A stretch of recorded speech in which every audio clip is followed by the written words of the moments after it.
Mark Watts, Elitefts.com. I'm here at Showtime Strength and Performance in Newark, Ohio with owner Showman. And today we're going to talk a little bit about the Trap Bar Deadlift, also known as the Hex Bar Deadlift, and some teaching tools to help you with large groups of athletes. Using a trap bar, pretty good when you have, again, large teams all lifting at once, or when you have young athletes, because the learning curve is not as steep to get in proper positions biomechanically. Okay, set up for the Trap Bar Deadlift. With our foot positioning, we want to make sure that our feet are in a straight line right at hip width. So we draw a line from our hip straight down to our feet.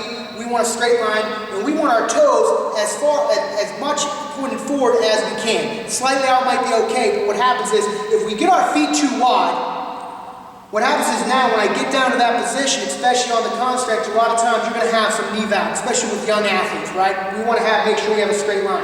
The other part is if we're in a normal position and we have our toes turned out like we would on a squat, we have some tracking issues with the knee because our arms being at the side gets in the way. So all of a sudden now, it's not going to be the same as a squat. So again, we're going to go ahead and get in a position where feet right at hip width, toes straight ahead. When we reach down and grab the bar before we do it, we want to make sure our athletes put our shoulder blades in our back pockets, reach down, grabbing the bar, and make sure that, again, chest up, shoulder blades in back pockets. We want our cervical spine in neutral position. We don't want to extend, all right? And we don't, certainly when we look down, really if we target a position about probably anywhere between 5 and 10 feet in front of us, it usually gets us in a good posture that way. And again, then we'll go ahead and execute the lift. Okay, hand positioning for the Trap Bar Deadlift. Make sure that the easiest way to teach athletes is to try to get that middle knuckle in line with where the end of the barbell meets the hex apparatus. So again, if that middle knuckle is aligned, most likely we're going to have an even hand placement. Too far back or forward, obviously, we're going to put unwanted pressure not only on the hands, but also on the rest of the kinetic chain. Okay, when you talk about foot positioning with the Trap Bar Deadlift, we want to make sure that the middle of our foot is even with that middle knuckle of our hands. Now, this is going to vary based on the athlete's height, his shin length, arm length, whatnot, but for the most part, that's a good starting point. When you're getting down into the position, have your athletes perform it just like they would a squat or a hinge. Make sure they push their hips back first. That'll get some tension on the glutes, hamstrings. That'll set them up for a better position. So when they grab onto that bar, they got their shoulder blades in their back pockets. Make sure, again, that foot should be right in basically centered on that middle knuckle, centered with the bar. Couple coaching points. If their feet are too far forward, which they will try to do once in a while, and Nick's going to over-exaggerate here, but again, what happens is, again, their knees have to shoot forward, and in order to compensate, what's going to happen is to get their center of gravity back on track, their hips are going to shoot up first to get those knees back behind in alignment. So again, if you see their hips coming up first, look at their foot positioning, that could help.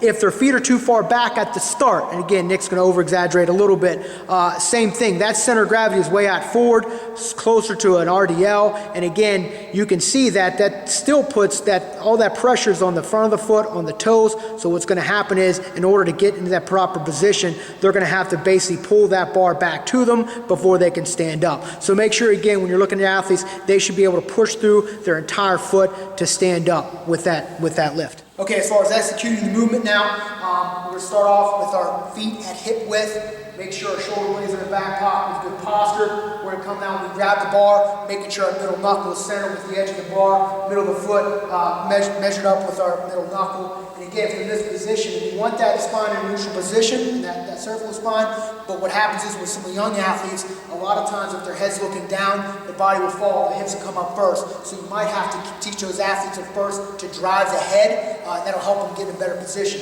So we execute the movement, we're pushing our feet through the floor. We want to make sure the biggest point we're looking for especially large groups, making sure those hips and shoulders come up at the same rate of speed. Hips and shoulders come up at the same rate of speed. Could do another one. Hips and shoulders coming up together. And the one disadvantage of a trap bar is there's no way to lock that bar right into the thighs. So you have a little bit of leeway here. So make sure, again, the athletes aren't shrugging like they want to do, and make sure that they don't push their hips or over-exaggerate that hyperextension, because again, there's no bar there to stop it. So we want to make sure that shoulders, hips, knees, feet are all stacked up. So again, hopefully those tips will help you a little bit when you're teaching athletes to do trap bar deadlift.